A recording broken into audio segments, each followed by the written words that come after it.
Praise the Lord. आप सबको जय मसीह की। एक बार फिर से मैं पास्टर अभिषेक आपका वेलकम करता हूं हमारे YouTube channel Jesus care ministries पर। और मैं आशा करता हूं कि आप परमेश्वर के वचनों से आशीषित हो रहे हैं। एक और वर्ड लेकर मैं आपके बीच में आया हूं और आशा कर रहा हूं कि इस वर्ड से भी आप आशीषित होंगे, ब्लेस्ड होंगे और आपके जीवन, आपके आत्मिक जीवन अद्भुत रीति से मजबूत होंगे। अक्सर हमारे जीवन में कई बार हम निराश हो जाते हैं और कई बार हम प्रभु की उपस्थिति को मांगते हैं। हम चाहते हैं कि प्रभु हमसे बात करे, हमें दर्शन दे, और हम नहीं अचीव कर पाते। हमारे साथ वो बातें नहीं घटती कि प्रभु हमसे बात करे, हमें दर्शन दे, तो हम निराश हो जाते हैं और हम अपने आत्मिक जीवन में अलग हट जाते हैं या आत्मिक जीवन से बाहर आ जाते हैं। आज एक वर्ड मैं आपसे बांटना चाहता हूं कि आपको क्या करना है, कैसे आप प्रभु के दर्शन को पा सकते हैं, कैसे आप स्वर्गदूतों की उपस्थिति पा सकते हैं, कैसे प्रभु अपनी उपस्थिति आपको देगा और क्यों वो आपको अपनी उपस्थिति देगा। आइए वर्ड में चलते हैं।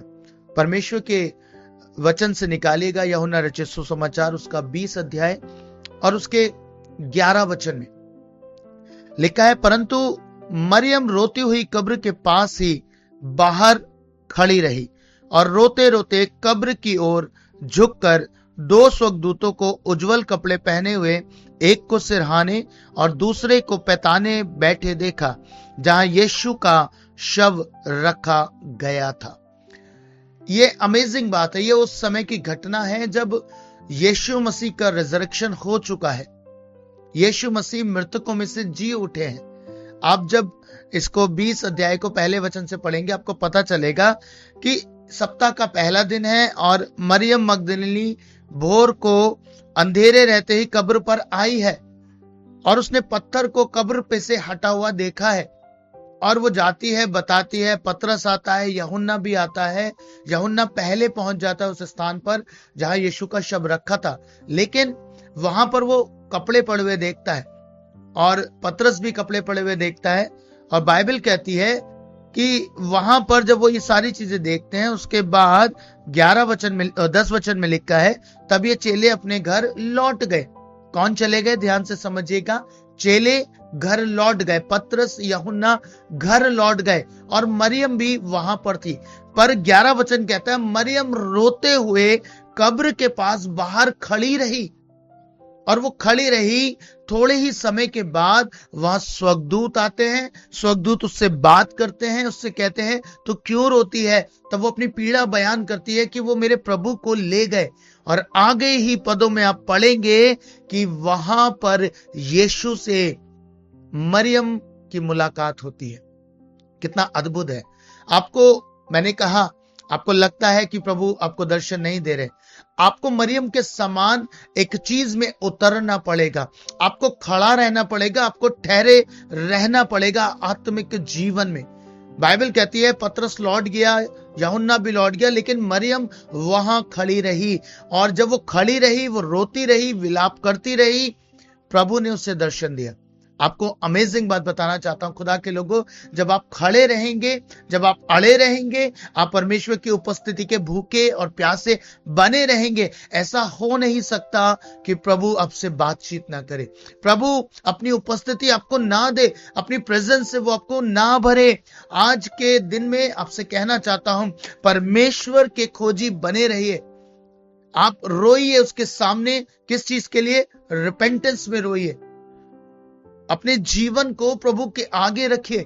प्रभु से कहिए, प्रभु मेरे अंदर जो भी कमियां हैं उन सारी बातों को मैं अलग करता हूं, मैं अलग करती हूं और मुझे बस आप चाहिए, आपकी उपस्थिति चाहिए।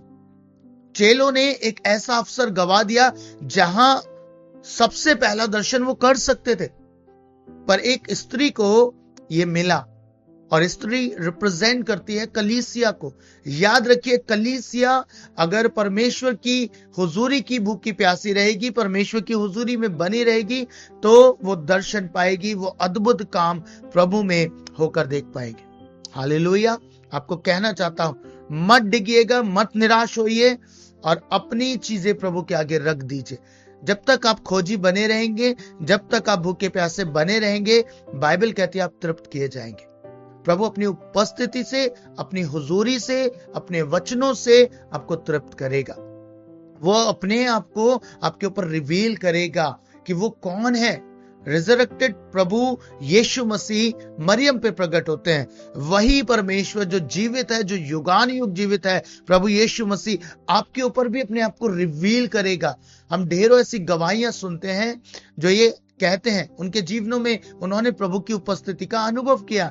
चाहे वो डॉक्टर डीजेस दिनकरन अंकल हो, प्रभु ने पर्सनली उनको विजिट किया। क्या ये आपके साथ नहीं होगा?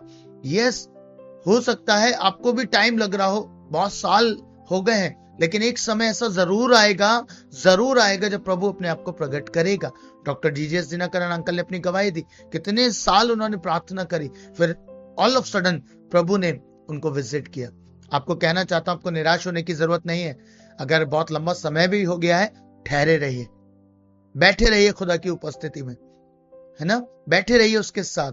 एक समय आएगा वो विजिट करेगा। इवन स्वर्गदूत भी आपको विजिट करेंगे। हालेलुया। मैं आशा करता हूं प्रभु ने इस वर्ड से आपसे बात करी है और आप अपना हियाव नहीं खोएंगे, आप बने रहेंगे, आप ठहरे रहेंगे उपस्थिति में, और वो आपको निश्चय ब्लेस करेगा। God bless you.